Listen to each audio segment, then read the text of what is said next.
Hello guys, welcome to my YouTube channel target science with Sneha. अब मैं इस वीडियो में बेसिकली आपको एनसीईआरटी क्लास 9 साइंस के चैप्टर्स करवाऊंगी, जो कि पार्ट्स में मैं इस वीडियो को लेके आऊँगी। इसमें हम सबसे पहले साइंस एनसीईआरटी क्लास 9 में चैप्टर 1 पढ़ाने जा रही हूँ, जिसका नेम है मैटर इन आवर सराउंडिंग।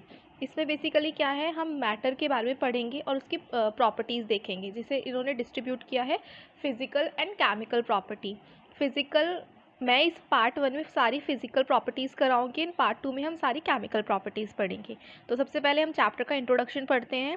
जैसे कि हमने देखा है कि as we look our surrounding, अगर हम अपनी आसपास की जगहों को देखते हैं तो हम वहाँ पे क्या देखते हैं, लार्ज वैरायटी ऑफ थिंग्स देखते हैं, जो कि डिफरेंट शेप्स के होते हैं, साइज़ के होते हैं, टेक्सचर के होते हैं।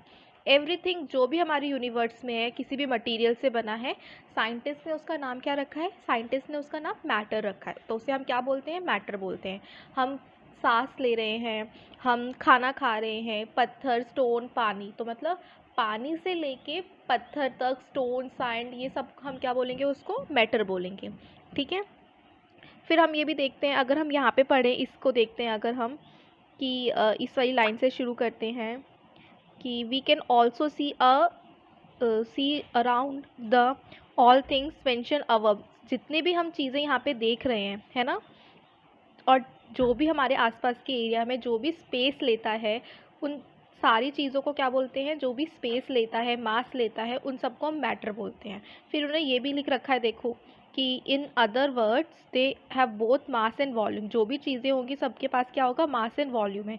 जिसके नीचे इन्होंने देखो, नीचे अगर हम इस चैप्टर का नीचे देखूँ मैं पेज के, तो यहाँ पे इन्होंने देखो यहाँ लिख के दिखा रखा है इस इतने बॉक्स में, कि केजी का मास का एसआई यूनिट क्या होता है, केजी।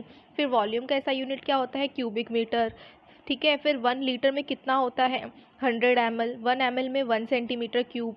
ऐसी 1 लीटर में 1 डेका मीटर क्यूब। ये सारी चीज़ें इस चैप्टर पे हमको दिखा रखी हैं। ठीक है।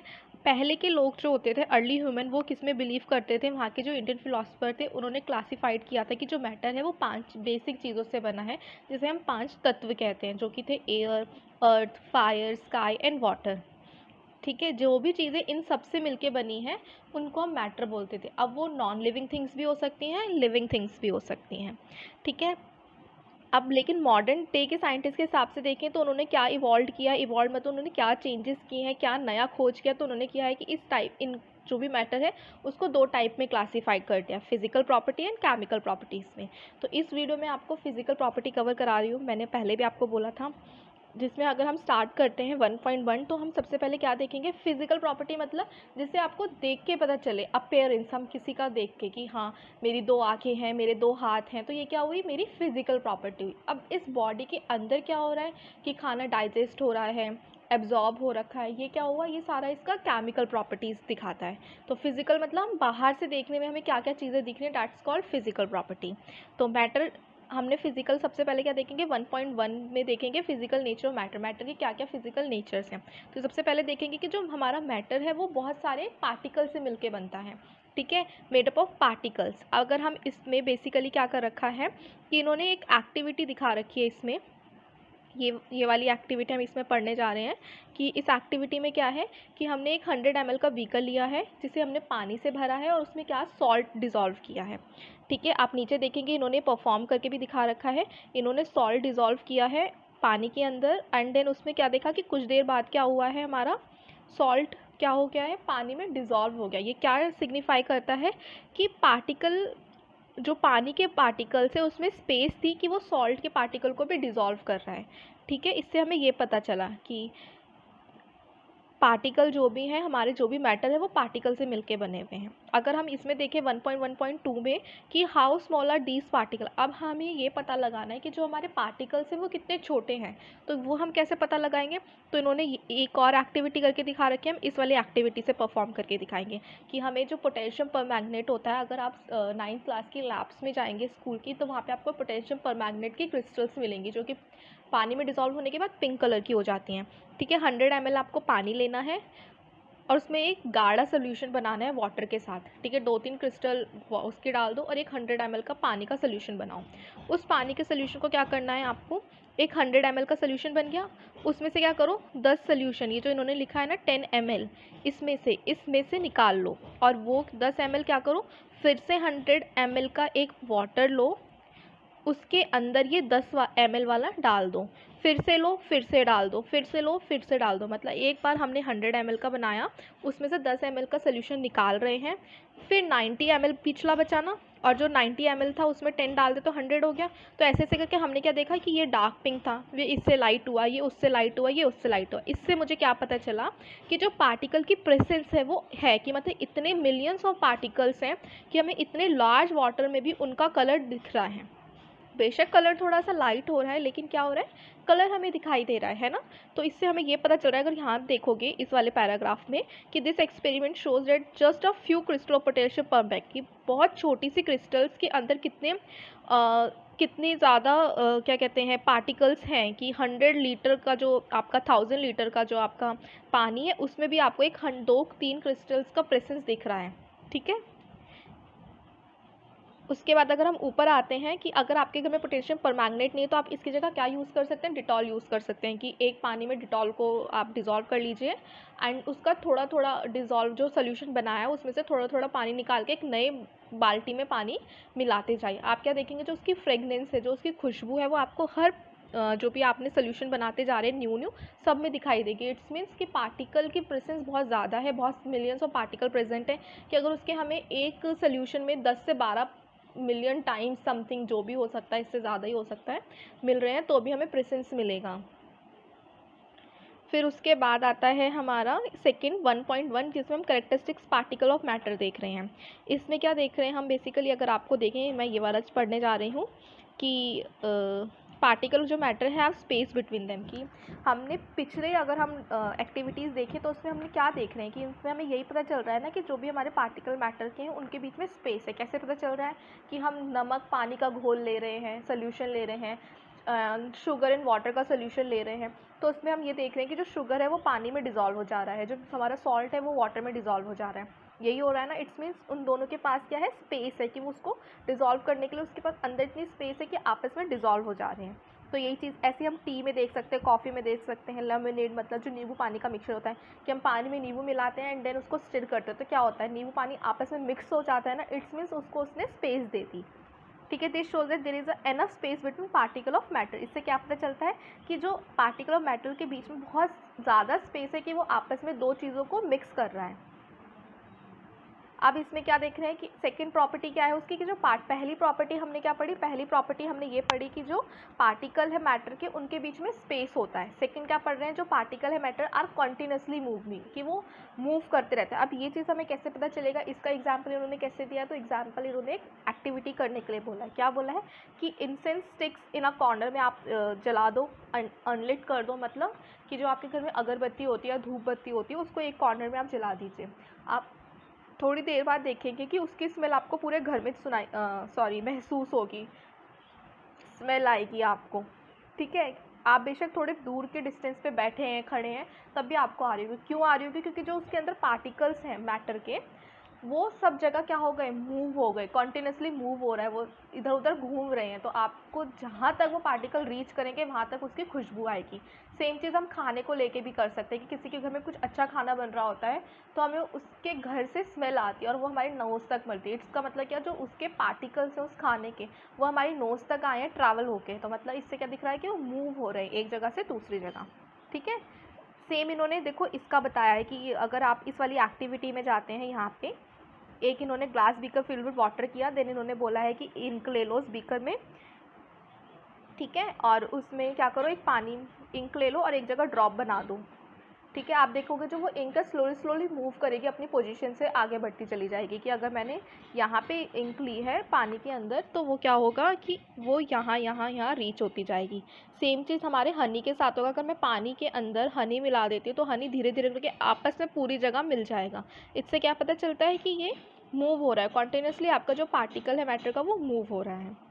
ठीक है, 1.5 में बेसिकली इस एक्टिविटी में हम क्या देखेंगे, एक्टिविटी 1.5 में कि हमें ड्रॉप ऑफ क्रिस्टल लेना है, किसका क्रिस्टल लेना है, कॉपर सल्फेट का या पोटेशियम परमैंगनेट का आप ले सकते हैं। ठीक है, उसको ड्रॉप करना है, उसके जो वो भी होंगे उसको ड्रॉप करना है ग्लास में, जो कि एक हॉट वाटर का ग्लास होगा, और एक अनदर कंटेनर लेना जो कि कोल्ड वाटर का होना है। फिर उसको स्टिल नहीं करना उस सोल्यूशन को, और आपको देखना है कि जो क्रिस्टल है वो सेटल हो जाएंगे एट द बॉटम। ठीक है, आप बेसिकली आपको क्या देखना है इसमें, ये देखना है कि उसमें क्या चेंजेस होता है, टेम्परेचर का क्या इफेक्ट पड़ता है। इस एक्टिविटी में आप ये देख रहे हैं, तो आप क्या देखेंगे, जो भी आपका पार्टिकल के मैटर है वो कॉन्टिन्यूसली मूव करेंगे and they possess that we call the kinetic energy. और जो ये मूविंग चीज़ें हो रही हैं इसी को हम क्या बोलते हैं, काइनेटिक एनर्जी बोलते हैं। कि अगर हम टेम्परेचर बढ़ा देते हैं तो इसका मतलब क्या, पार्टिकल फटाफट मूव करने लग जाते हैं, तेज तेज मूव करते हैं। तो हम ये बोल सकते हैं किसी भी चीज़ का हम टेम्परेचर इंक्रीज़ कर रहे हैं तो क्या हो जाएगा, अगर हम किसी भी चीज़ का टेम्परेचर इंक्रीज़ कर रहे हैं तो उसकी काइनेटिक एनर्जी भी बढ़ जाएगी। जैसे कि यहाँ पे लिखा हुआ है, अगर हम देखेंगे तो इस वाले चैप्टर में इस वाले पार्ट में प्रॉपर आपको दिख जाएगा, इस वाले पैराग्राफ में, कि अगर हम बढ़ा रहे हैं तो टेम्परेचर, तो हमारा जो काइनेटिक एनर्जी के पार्टिकल्स, काइनेटिक एनर्जी के कारण जो पार्टिकल्स है मैटर के वो इंक्रीज़ कर रहे हैं। ठीक है, इस एक्टिविटी में हमने ये देखा बेसिकली। फिर हम देख रहे हैं कि particle of matter attract each other, कि जो भी मैटर के पार्टिकल्स हैं वो आपस में अट्रैक्ट करते हैं। कैसे, जैसे इन्होंने नीचे ये गर्ल बना रखी है, यहाँ पे देखा है ना आपने, ग्रुप ऑफ गर्ल्स बना रखी हैं। इन्होंने क्या रखा है, इसने इसके हाथ को होल्ड कर रखा है, इसने इस हाथ को होल्ड कर रखा है। बेसिकली इस डांस फॉर्म को क्या बोलते हैं, हम बिहू डांस फॉर्म बोलते हैं। इन्होंने क्या कर रखा है, आपस में एक दूसरे के हैंड्स को तेजली होल्ड कर रखा, तो जो पार्टिकल्स हैं वो अट्रैक्ट करते हैं एक दूसरे को, उन्होंने इसके द्वारा ये बताया गया है। ठीक है, फिर क्या आता है, अगर इस वाली एक्टिविटी में देखें तो इस वाली एक्टिविटी में अगर हम देखते हैं तो क्या होगा, इस वाली एक्टिविटी में take a iron nail and piece of chalk and rubber band, कि आप एक आयरन नेल ले लीजिए, एक चॉक पीस ले लीजिए, चॉक ऑफ पीस, और एक रबर बैंड ले लीजिए। ठीक है, try breaking them by hammering, cutting और स्टिचिंग। किस एक को जो नाइल है उसको हैमरिंग करना है, पीस ऑफ चॉक को क्या करना है, कट करना है, रबर बैंड को क्या करना है, स्ट्रेच करना है। In above these 3 substance do you think that the particle are held together which greater force. इसमें से आपको किसका दिखेगा, कौन सा ग्रेटर फोर्स में है, तो जो जितना सॉलिड होगा उसमें उतनी ज़्यादा आपको मेहनत लगेगी उसको ब्रेक करने में। तो इससे क्या दिख रहा है, जो भी हमारा पार्टिकल है मैटर के वो बहुत ही स्ट्रांगली होल्ड करते हैं, आपस में एक दूसरे से स्ट्रांगली होल्ड कर रखे होते हैं। ठीक है, open a water tap, try breaking the stream of water with your finger, कि अगर आप नल चला लो और अपने फिंगर्स चाहो कि आपका जो ये पानी की वो आ रही हैं, स्ट्रीम्स आ रही हैं, उसको तोड़ सको, कट कर सको, तो क्या पॉसिबल है अपने फिंगर से? No, it is not possible. तो ऐसा हम नहीं कर सकते। इसका रीज़न क्या है बिहाइंड, क्योंकि जो फोर्स है उन पार्टिकल के बीच में वो बहुत टाइट है, वो तो उससे क्या होगा, हम उनके बीच का फोर्स को ईजिली ब्रेक नहीं कर सकते हैं। यहाँ पे आपके कुछ क्वेश्चंस है, ये क्वेश्चंस भी अगर मुझे टाइम मिलता है तो मैं ये क्वेश्चन ज़रूर करवाऊँगी, बट अभी हम रीड कर लेते हैं सारे चैप्टर, मतलब बेसिकली इसका फिजिकल प्रॉपर्टीज़। अब आ जाइए आप नीचे, स्टेट ऑफ मैटर्स पे आ गए हैं हम। ठीक है, 1.3 स्टेट ऑफ मैटर्स की, जो हमारी मैटर की स्टेट्स हैं वो कितने टाइप्स की होती है, आपने 8th क्लास में भी देखा होगा कि जो मैटर की स्टेट्स हैं वो 3 टाइप्स की होती हैं, solid state, liquid state and gaseous state. अब इस सॉलिड स्टेट्स में क्या आता है वो पढ़ेंगे, लिक्विड स्टेट में क्या आता है, गैसियस स्टेट में क्या आता है, इसके बारे में हम चीज़ें पढ़ेंगे। ठीक है, तो सॉलिड स्टेट में क्या कर रखा है इन्होंने, जैसे कि हम किसे बोलेंगे सॉलिड स्टेट, सॉलिड स्टेट हम उन्हें बोलेंगे जो भी सॉलिड चीज़ें होती है। जैसे आपने छोटे में पढ़ा होगा कि सॉलिड स्टेट कौन सी होती है, जैसे वुडन स्टिक हुआ, पेन हुआ, बुक हुआ, नीडल हुआ। ठीक है, जो कि एक स्पेस मास ऑक्यूपाई करता है। ठीक है, उनको हम स्पेस बोलते हैं। All the above example of solids we can observe that all these have definite shape, सबका क्या होगा, एक डेफिनेट शेप होगी, एक डिस्टिंक्ट बाउंड्रीज होगी और एक फिक्स्ड वॉल्यूम होगा। दैट इज हैव नेलिजिबल कंप्रेसिबिलिटी, की जो इनका कंप्रेस होने की ताकत है, मतलब कंप्रेस मतलब जो इनका पिचकने की ताकत है, बेसिकली कंप्रेस होने की वो बिल्कुल ना के बराबर होती है। आप कंप्रेस नहीं कर सकते हैं सॉलिड को easily. Solid have tendency to maintain their shape when subject to outside force, वो तब तक अपना पोजीशन चेंज नहीं करता है सॉलिड जब तक हम आउटसाइड से फोर्स नहीं लगाते। अगर मुझे किसी सॉलिड वुड की स्टेट चेंज करनी है, मतलब उसका शेप चेंज करना है, तो मुझे क्या करना पड़ेगा, उसे हैमरिंग करना पड़ेगा, तभी वो ऐसे हम इसे पतला ऐसे नहीं कर सकते ईजिली, मतलब हमें कुछ ना कुछ इसमें एक्सटर्नली फोर्स लगाना पड़ेगा सॉलिड की स्टेट चेंज करने में। ठीक है, अब देखो कंसिडर द फॉलोइंग, अगर हम देखें बेसिकली इस वाले पैराग्राफ में यही सब लिखा है जो मैं आपको ऐसे बता के चली गई हूँ। अब हम नीचे आते हैं इस वाली पोजीशन पे, तो इसमें क्या है कि what about a rubber band, can it change its shape on stretching, is it solid, कि अगर हम रबर बैंड की बात करते हैं तो क्या ये सॉलिड है और ये अपनी शेप चेंज करेगा स्ट्रेच करने पे, तो नो, रबर बैंड क्या, सॉरी रबर बैंड एक सॉलिड है, सॉरी, बट अपनी चेंज करेगा स्टेट, हाँ करेगा। ठीक है, तो हम देखेंगे। फिर व्हाट अबाउट शुगर, सॉल्ट और शुगर का क्या होगा अगर हम उसे जार में रखते हैं अलग अलग शेप्स में, तो ये इसका। फिर थर्ड क्वेश्चन है व्हाट अबाउट अ स्पॉन्ज का क्या होगा, it is solid yet we are able to compress it by, कि वो स्पॉन्ज क्या होता है, बेसिकली आपने देखा होगा स्पॉन्ज क्या होता है, जो दब रहा होता है, जिसके अंदर पानी भर जाता है ना। उसके बाद हम देखते हैं कि अगर उसे कंप्रेस करते हैं तो वो ईजिली कंप्रेस होता है, ऐसा क्यों। इन सारे क्वेश्चंस के हमें आंसर चाहिए होंगे। तो ऑल द अबव्स आर सॉलिड, ये तीनों के तीनों सॉलिड्स है। हमारा रबर बैंड भी सॉलिड है, हमारा शुगर सॉल्ट सब सॉलिड है। और रबर बैंड अपनी पोजीशन चेंज करेगा under the force and regain the same size, कि जैसे हम उसे स्ट्रेच करेंगे उसकी पोजीशन चेंज होगी, लेकिन जैसे हम उसे छोड़ देंगे वो वापस से अपने ओरिजिनल शेप में आ जाएगा। अगर हम यहाँ देखें the force is remove, if excessive force is applied it break, अगर हम उससे बहुत ज़्यादा एक्सेसिव फोर्स लगा देंगे तो क्या होगा, हमारा रबर बैंड टूट जाएगा। ये सब आपने किया भी होगा घर में, हम बहुत बार होता है ऐसे रबर बैंड खींचते रहते हैं, तो एक पॉइंट ऐसा आता है कि वो इतना ज़्यादा फोर्स लगा देते हैं कि रबर बैंड ही हमारा ब्रेक कर जाता है ना। सेकेंड आता था shape of each individual sugar और सॉल्ट क्रिस्टल रिमेन सेम, कि अगर जो हमारा क्रिस्टल है शुगर का या सॉल्ट का, उसे हम प्लेट में रख लें, कप में रख लें, कटोरी में रख लें, सब में उसका जो शेप है वो सेम ही रहेगा, ठीक है। एंड स्पॉन्ज का अगर देखें तो उसमें क्या होता है, स्पॉन्ज में एक माइन्यूट होल होते हैं, छोटे छोटे होल्स होते हैं, जिसमें क्या होते हैं, एयर ट्रैप्ड हो जाती है, उसके अंदर एयर घुस जाती है। जब हम उसे प्रेस करते हैं तो एयर क्या करती है, एक्सपेल आउट, बाहर की साइड निकलती है, and we are able to compress it, जिसकी वजह से हम उसे कंप्रेस कर सकते हैं, ठीक है। उसमें छोटे छोटे ध्यान से देखेंगे तो क्या बने होते हैं, एयर स्पेस के लिए होल्स बने होते हैं जिसमें एयर भरी होती है। जब हम उसे कंप्रेस करते हैं एयर बाहर निकलती है, that's why we are able to compress its, ठीक है। अब देखते हैं 1.3.2, जहाँ पे हम लिक्विड स्टेट के बारे में पढ़ेंगे। लिक्विड स्टेट क्या होता है, जितने भी हमारी लिक्विड चीज़ें होती हैं जैसे कि वाटर, जूस, ठीक है, कोल्ड ड्रिंक, ये सारे हमारे लिक्विड्स में आते हैं और इसी स्टेट को हम लिक्विड स्टेट भी कहते हैं, ठीक है। Different shape put up 150 ml mark on this container using a measuring cylinder from the laboratory. What will happen, this liquid split on the floor, measure the 50 ml of any liquid and transfer it into the different container one by one, does the volume remain same। तो अगर हम किसी भी liquid को अलग अलग containers में डालेंगे अलग अलग शेप की, तो क्या उनकी वॉल्यूम चेंज होगी, वॉल्यूम सेम रहेगा, लेकिन जो भी कंटेनर का शेप है वो मतलब जो भी लिक्विड है वो उसका शेप ले लेगा कंटेनर का, लेकिन जितना वॉल्यूम हमने मेजर करके डाला होगा पहले कंटेनर में उतना ही हमारे दूसरे कंटेनर में निकलेगा। We observe that liquid have no fix shape but have a fixed volume, कि उसकी कोई शेप फिक्स नहीं होती लेकिन उसका एक फिक्स्ड वॉल्यूम होता है, ठीक है। They take up the shape of the container if which they are capped, जिस भी कंटेनर हमने उसको रखा है वो उसकी शेप ले लेता है लिक्विड में flow and change shape, so they are not rigid but can be called fluid. वो रिजिड नहीं कहलाएगा, रिजिड मतलब जो बिल्कुल ही स्टिफ हो जाना, अपनी पोजीशन या अपनी शेप चेंज ना करना जैसे सॉलिड। लेकिन लिक्विड क्या करता है, अपना वॉल्यूम चेंज नहीं करता बट अपनी पोजीशन अपनी शेप चेंज कर लेता है, इसलिए हम इसे फ्लूइड बोलते हैं। फिर 1.4 एंड 1.5 हम एक्टिविटी देखेंगे जहाँ पे हम देखेंगे कि solid liquid can diffusion to liquid, कि अगर मैं सॉलिड और लिक्विड को मिक्स करती हूँ तो वो किस में बन जाता है, लिक्विड में बन जाता है। The gases are the atmosphere diffuse and dissolve in water, these glass, ये सब हमने पढ़ा है, ये एक बार देख लेना, इतना कुछ इंपॉर्टेंट है नहीं। All the living creature need to be breath for survival, जितने भी लिविंग क्रिएचर हैं सबको क्या चाहिए, सांस लेना ज़रूरी है अगर उन्हें ज़िंदा रहना है। The aquatic animal can breathe under water due to the presence of dissolve oxygen in water, कि जितने भी हमारे एक्वेटिक एनिमल्स होते हैं, एक्वेटिक एनिमल्स कौन से होते हैं, जो पानी में रहते हैं, वो सब लोग क्या करते हैं, सांस लेते हैं, किसमें, जो भी उस जो पानी होता है उसमें ऑक्सीजन डिजॉल्व होती है वो उसके थ्रू सांस लेते हैं।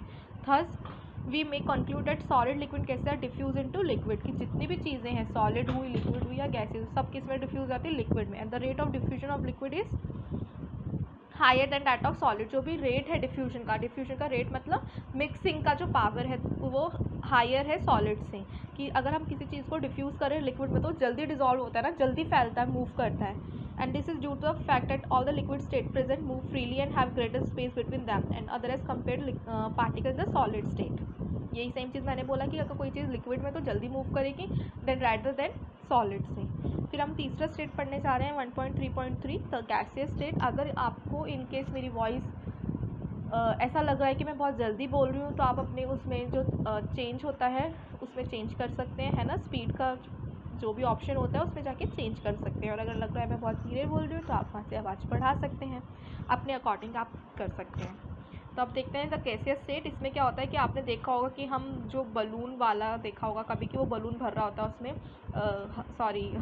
बलून में क्या भर रहा होता है, वो गैस भर रहा होता है, जिसमें क्या होता है सिंगल सिलेंडर होता है उसके पास और वो एक बलून फुला रहा होता है। फिर क्या है ना, उसमें देखा होता है inquire have him how many balloons is able to fill one cylinder. तो हम जितना भी उसमें स्पेस होगा डिपेंड करता है कि उस सिलेंडर में कितनी गैस भरी, उसके अकॉर्डिंग हम उतने बलून्स फुला सकते हैं। तो गैस क्या होता है, गैसियस स्टेट क्या होता है, जो हमने बेसिकली बताया कि जो भी हमारा एनवायरनमेंट में atmosphere that's called gaseous space. फिर हम इस वाले पार्ट में आते हैं कि we have observe that gas are highly compressible as compare to solid and liquid. की जो हमारी गैस होती है वो सबसे ज़्यादा कंप्रेसिबल होता है, हम गैस को सबसे ज़्यादा कंप्रेस कर सकते हैं compare to solid and compare to liquid. फिर इसमें उन्हें एलपीजी की फुल फॉर्म बता रही है जो कि बहुत मेन है, अगर आप अभी स्टार्टिंग में पढ़ रहे हैं। एलपीजी की फुल फॉर्म होती है लिक्विफाइड, है ना, लिक्विफाइड पेट्रोलियम, एलपीजी। तो यहाँ हम अभी एलपीजी पढ़ रहे थे ना कि एलपीजी लिक्विफाइड पेट्रोलियम गैस है, जिसका फुल फॉर्म होता है लिक्विफाइड पेट्रोलियम गैस। इसको लर्न करना बहुत इंपॉर्टेंट है क्योंकि आपके एग्जाम में ये 1 मार्क के क्वेश्चन में या फिर टिक मार्क में पूछा जाता है, ठीक है। और बेसिकली जो हमारे घरों में गैस सिलेंडर आता है उसके अंदर कौन सी गैस भरी होती है, उसके अंदर एलपीजी ही भरी जाती है, जिसके जो कि हम यूज़ करते हैं कुकिंग के लिए। और ऑक्सीजन जो हम सप्लाई करते हैं हॉस्पिटल में, जो भी गैस, उसको हम बोलते हैं सीएनजी, जिसका नाम है कंप्रेस्ड नेचुरल गैस। और कुछ लोग क्या करते हैं, इसको अपनी गाड़ियों में भी फिल कराते हैं, व्हीकल में भी यूज़ करते हैं आज के टाइम पे सीएनजी, क्योंकि उन्हें सस्ती पड़ती है देन दैट ऑफ पेट्रोल से। तो ये सारी गैसेस क्या है, हाईली कंप्रेसिबल गैसेस हैं, ठीक है। आप एक लार्ज वॉल्यूम ऑफ गैस को कंप्रेस करके सिलेंडर्स में भर सकते हैं और ट्रांसपोर्ट कर सकते हैं easily. We come to know of what is being cooked in the kitchen without even entering there, कि हमें वहाँ बिना जाए पता चल जाता है ना कि हमारे घर में क्या बन रहा है। तो कैसे पता चल जाता है, बिकॉज ऑफ द उसमें जो ट्रांसपोर्ट करने का नेचर होता है ना गाइस। तो हमने यहाँ तक तो पढ़ ही लिया है। उसके बाद अब हमें देखना है कि the particle of the spread from the kitchen. हम देख लेते हैं कि इवन हम वहाँ नहीं भी जाते तो भी हमें स्मेल से पता चल जाता है क्या बन रहा है, क्योंकि जो हमारा गैस की जो फैलने की, मूव आउट करने की, जो मूविंग करने की होती है एटमॉस्फेयर में, बहुत फास्ट ईजिली वो फटाफट मूव कर लेती है। हाई स्पीड ऑफ पार्टिकल होते हैं, लार्ज स्पेस की वजह से वो क्या करता है, फटाफट एक जगह से दूसरी जगह मूव हो जाती है। These gases shows the property of diffusion very fast into the other gas. कि अगर मैं आप लोगों से ये पूछूं कि डिफ्यूजन का प्रोसेस सबसे ज़्यादा फास्ट किस में होगा, तो हमें डिफ्यूजन का प्रोसेस सबसे ज़्यादा फास्ट किस में होगा, तो वो होगा गैस में होगा। क्यों होगा, क्योंकि उसमें जो स्पेस होती है वो ज़्यादा होती है और जो उसके पार्टिकल का जो रेट होता है डिफ्यूजन होने का वो भी ज़्यादा होता है, ठीक है। उसके बाद हम देखते हैं कि in the gaseous state the particle move about randomly at high speed. जो पार्टिकल होते हैं गैस के वो रेंडमली मूव कर रहे होते हैं। अब आपको नीचे इन्होंने एक देखो वो भी दिखा रखा है डायग्राम, जिसमें आपको एग्जैक्टली दिखेगा कि सॉलिड के जो पार्टिकल होते हैं वो टाइटली पैक्ड होते हैं, इसलिए वो हिल नहीं पाते। आप इन्हें जब तक बीट नहीं करो बाहर से एक्सटर्नल, तब तक इसके पोजीशन या इसकी शेप चेंज नहीं होती। लिक्विड के क्या होता है, हल्का हल्का स्पेस आपको आसपास दिखेगा कि ये दूर दूर होते हैं हल्के हल्के से, और गैस के क्या होते हैं, बहुत ही दूर दूर बने होते हैं, ठीक है। ये गैस के हैं कि सबसे ज़्यादा दूर दूर होते हैं, जिसकी वजह से ये ईजिली डिफ्यूज होते हैं, ये उससे कम डिफ्यूज होते हैं और ये बिल्कुल कम ही डिफ्यूज होते हैं। यहाँ पे हमें स्मेल सबसे जल्दी पहुँचती है, यहाँ उससे कम और यहाँ बिल्कुल कम, ठीक है। यहाँ तक समझ आया सबको। अब क्या है 1.1.41 में हम देख रहे हैं कि जो बेसिकली इफेक्ट है, can matter change it states, क्या अपना मैटर चेंज करता है स्टेट। ये वाला जो पार्ट है ये हमारा केमिकल उसमें आएगा नेचर में, तो ये इसके लिए मैं पार्ट 2 वीडियो बनाऊंगी। आपको अगर मेरी वीडियो अच्छी लगी है तो प्लीज़ लाइक एंड सब्सक्राइब करें, कमेंट करके मुझे बताओ मेरी वीडियो कैसी लगी, आपको और कैसी वीडियो चाहिए है। Thank you so much guys.